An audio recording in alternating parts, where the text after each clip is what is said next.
Hello everyone, কি অবস্থা সবার? আশা করি সবাই ভালো আছেন এবং সুস্থ আছেন। আগামীকাল হচ্ছে কোরবানি ঈদ, আর আজকে হচ্ছে চাঁদ রাত। চাঁদ রাতে যদি কোনো ভিডিও না করি তাহলে কেমনে হইলো? আজকে সারাদিন আপনাদের সাথেই থাকবো ভিডিওর মাধ্যমে। তো বাসা থেকে বের হয়ে গেলাম সকাল সকাল। আমাকে কিছু বাজার করতে হবে আজকে, কালকে ঈদের জন্য। তো বের হয়ে দেখি বারান্দাটা অনেক ভেজা, মেবি হচ্ছে পরিষ্কার করছে এজন্য। তো আমি বাইরে বের হয়ে দেখি যে আজকে রাস্তাটা অনেক শান্ত, কারণ আজকে হাটের দিন না, যেহেতু এই জন্য শান্ত থাকবে। আর আকাশের ওয়েদারটাও মোটামুটি তুলনামূলক ঠান্ডা আজকে, তেমন রোদ নাই। তো আমি হচ্ছে এখন প্রথম কাজ আমার হচ্ছে, এখন আমাকে যাইতে হবে হচ্ছে একটা বিকাশের দোকানে। আমার পরিচিত একটা বিকাশের দোকান আছে, সেখানে যাইতে হবে। আমাকে টাকা তুলতে হবে মোবাইল থেকে। আমাকে টাকা তুলতে হবে, টাকা তুলে তারপর আমি হচ্ছে বাজারটা করতে পারবো। ওই যে সামনে একটা দোকান আমি দেখাচ্ছি আপনাদের, সেই দোকানে হচ্ছে আমি যাব এখন টাকা তোলার জন্য। তো এখান থেকে আমি এখন টাকা তুলবো। আর এদিকে আমি আসার পথে দেখলাম ঈদের মধ্যে অনেকেই হচ্ছে সাজাইছে দোকানপাট। তো এটা প্রত্যেক ঈদে আমাদের এখানে সাজানো হয়। তো আমি টাকা অলরেডি সেন্ড করে দিছি, তো সে এখন আমাকে টাকাটা দিবে। টাকাটা নেওয়া হয়ে গেলেই আমি হচ্ছে যাব। এখন মূলত প্রথমেই যাব হচ্ছে মুরগি কেনার জন্য। আমাকে প্রথমে মুরগি কিনতে হবে একটা।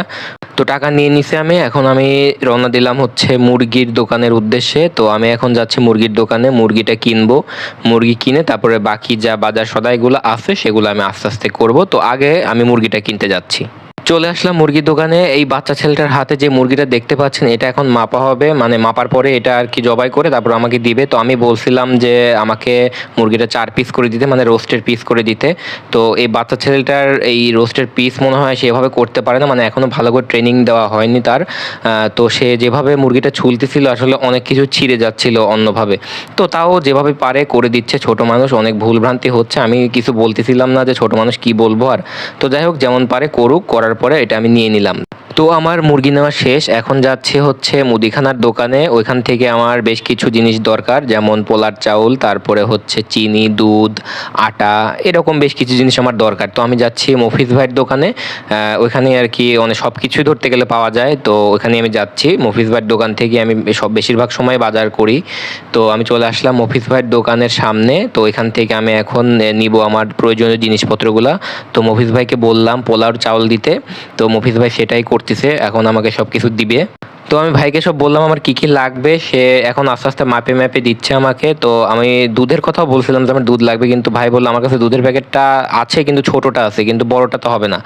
তো আমি আচ্ছা বললাম যে ঠিক আছে, এখন কি করার, আপনার কাছে যেহেতু বড়টা নাই, আমাকে তো অনন্ত বাজার তাহলে যাইতেই হবে। এখন অনন্ত বাজার যাইতে হলে শুধুমাত্র দুধের জন্য যাব না, আমার যাইতে হবে আরেকটা কাজ আছে, আমার তরকারিও কিনতে হবে এখান থেকে, অল্প কিছু তরকারি আছে।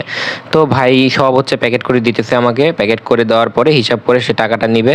তো আমার এই যে দেখতে পাচ্ছেন আমার হাতে ভাই সব কিছু আমাকে দিয়ে দিছে। তো আমি এখন এগুলা নিয়ে আগে বাসায় যাব, বাসায় এটা রেখে তারপরে হচ্ছে আমি যাব হচ্ছে অনন্ত বাজারের দিকে। তো আমি এখন যাচ্ছি বাসার দিকে, বাসায় এগুলো রেখে আসি আগে, তারপরে আমি ধীরে সুস্থে অনন্তর দিকে যাব। তো বাসায় ব্যাগ ট্যাগ রেখে আমি আবার বের হয়ে গেলাম অনন্ত যাওয়ার উদ্দেশ্যে। এখন আমি একটা অটো নিব, অটো নিয়ে তারপরে যাব অনন্ত বাজারে। উঠে পড়লাম অটোতে, এখন আমি যাচ্ছি অনন্ত। এখন আমার হাতে দেখতে পাচ্ছেন একটা ব্যাগ, আর আমি একটু ভিডিও করতেছিলাম। তো এখন অনন্ত বাজারে গিয়ে তারপরে কথা হবে আবার। চলে আসলাম অনন্ত বাজারে। এখন আমি আরেকটা মুদিখানার দোকান যাব, সে আমার কাকা হয়। উনি অনেক আগের থেকেই পরিচিত, আমার ফ্যামিলি পরিচিত তার সাথে। তো সেই সূত্রে আমি তার পরিচিত। তো আমি এখন তার দোকান থেকে তেল নিব আর দুধ নেব। তো এখন আগে নিয়ে নিচ্ছি দুধের প্যাকেট, তারপরে কাকাকে বললাম কাকা থেকে এই যে তেলের শিশিটা ভরে দিতে। কাকা হচ্ছে তেলের শিশিটা একদম ভরে দিবে। তো আমি এখন এই তেলের দুধ নিয়ে তারপরে যাব হচ্ছে আবার এই কাঁচা সবজির দোকানে। তো আমার তেল দুধ নেওয়া শেষ, দেখতে পাচ্ছেন আপনারা, আমি ব্যাগে তেল আর দুধ নিয়ে নিছি। এখন আমি যাব হচ্ছে কাঁচা সবজির দোকানে। তো আমি ব্যাগটা হাতে নিয়ে আমি হাঁটা ধরলাম সবজির দোকানে। আগে সবজির দোকান ছিল এই সাইডে, এখন আবার ঘুরায় নিয়ে আসছে ওই সাইডে। আপনারা যারা অনন্ত বাজারে আসা যাওয়া করেন তারা অবশ্যই জানেন এখন সবজির দোকান কোথায় আছে। তো আমি এখন ভিতর দিয়ে যাচ্ছি সবজির দোকানের ভিতরে।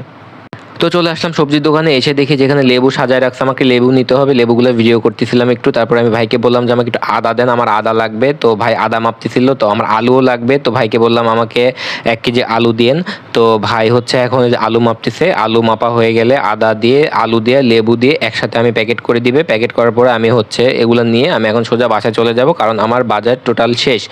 তরকারি কেনাকাটার পর আমি এখন বাজারের ব্যাগে সব কিছু ভরে নিলাম। দেখতে পাচ্ছেন আমার হাতে ব্যাগ। এখন আমি চলে যাব বাসায়, কারণ আমার কোনো এখন আপাতত কাজ নেই। আমাকে এখন আবার চুল কাটতে যাইতে হবে। এখন আমার চুল কাটার জন্য আমি অবশ্যই এই সপ্তাহে আমি চুল কাটি না, ঈদের আগের দিন তো অবশ্যই আমি কাটি না, কারণ আমি কাটি অনেক আগে।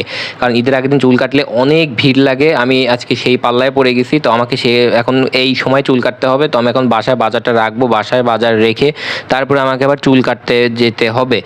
তো ভিডিওটা আর বেশি বড় করব না। যারা যারা এখনও ফেসবুক পেজটি ফলো করেন নাই আমার, তারা দ্রুত ফলো করে ফেলুন। আর যারা আমার ইউটিউব চ্যানেলটা এখনও সাবস্ক্রাইব করেন নাই, দ্রুত সাবস্ক্রাইব করে ফেলুন। তো এখন আমি যাচ্ছি উপরে। সবাই ভালো থাকবেন, সুস্থ থাকবেন। Take care. আল্লাহ হাফেজ।